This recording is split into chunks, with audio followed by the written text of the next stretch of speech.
$70 মতো খরচ হয়েছিল। তো সে এত টাকা পায় আর কি কোন থেকে, তো সেই সম্পর্কে আমি কথা বলবো।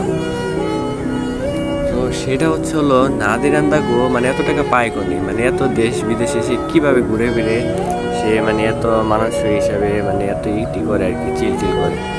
তো বিষয়টা হচ্ছে এরকম যে নাদিরান্দা গো মানে সে ট্রাভেল ব্লগ কখন থেকে করে এটা আমাদের আগে ভাবতে হবে।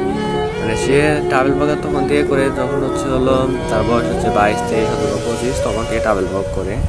তো ট্রাভেল ব্লগ করার জন্য আমাদের জানার যেটা দরকার হচ্ছে, ট্রাভেল ব্লগ করতে হলে যে মানে এক দেশ থেকে অন্য দেশে যেতে হয়, তো বিমানের খরচ, খাওয়ার খরচ, থাকা খরচ, সে এত টাকা পায় কোথা থেকে সেটা সম্বন্ধে কথা বলবো।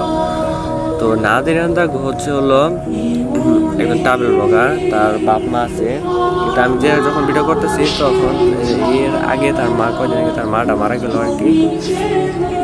তো সে এত টাকা পায় কোথা থেকে সেই সম্পর্কে কথা বলবো, তার এই সম্পর্কে কথাটা বলেনি।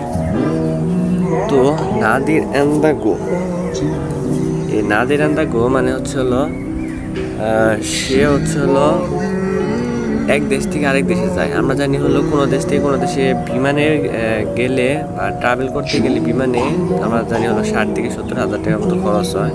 আবার হচ্ছে থাকা ভাড়া, থাকা খরচ আছে, তারপর হলো পাসপোর্ট, এখানে অনেক টাকা লাগে।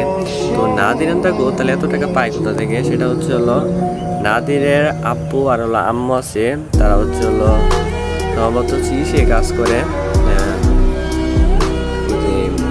দাঁতের যে কি জানি বলে হলো ফার্মেসি, মানে দাঁতের কাজ করে।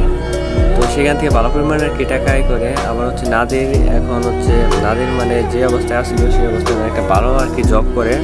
তো কোন কোম্পানির জব করে কিন্তু সেটা আর কি নাদির অন্ধঘোষ সেটা আর কি বলে নাই। তো নাদির অন্ধঘোষ মানে হচ্ছে তার প্রায় তাও মাসে ইনকাম হচ্ছে হলো, যে চাকরি করে আর কি সে ইনকাম হচ্ছে হলো 1 লাখ থেকে তাও 1,20,000 এরকম মনে হয় ইনকাম হবে। তো সেই টাকা দিয়ে নাদিরান্দা গো মানে কি সারা দেশ ঘুরে বেড়ায় আর কি। আর আমরা অনেকে ভাবি যে নাদিরান্দা গোর মতো হতে চাই, তার মতো ট্রাভেল ব্লগ করতে চাই, এক দেশ থেকে আরেক দেশে যাইতে চাই, কিন্তু এটা সম্ভব না ভাই। যাদের টাকা পয়সা আছে তারা সে নিয়ে ট্রাভেল ব্লগ করতে পারে আর কি, কিন্তু এমনি করা সম্ভব না। আর এমনি করতে চাইলে আপনি করতে পারেন যে বাংলাদেশের বিভিন্ন জায়গা আছে, যেমন